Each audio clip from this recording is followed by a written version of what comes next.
Ozzie of the Mounted has some pretty pleasing animation.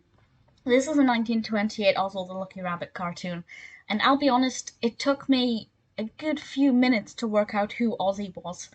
Once the penny dropped, I definitely found that I felt like an idiot, but it did take me more than a second to work that out.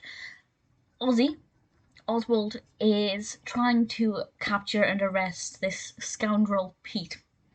I'm really fascinated by the kind of early depictions of Pete as a character. I'm not 100% certain if these early versions of Pete are directly linked to the cat Pete who became Mickey Mouse's antagonist.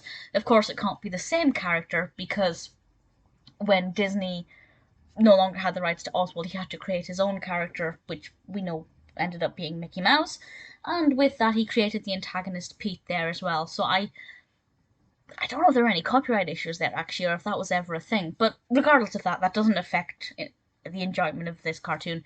We get to see Oswald trying to ride this very interesting looking horse, chasing after Pete, trying to find ways to overthrow him because obviously he's villainous and big and bad, and Oswald is just a petite little rabbit, but he's quite a clever little rabbit, and he utilizes the tools at his disposal, even if those tools aren't necessarily that practical. As I said, I thought the actual quality of the animation for this was really good. I really enjoyed that and found it to be really pleasant. The narrative itself is not too unique. There are a lot of Oswald cartoons, and a lot of cartoons in general that are like this, where you have one character chasing after another.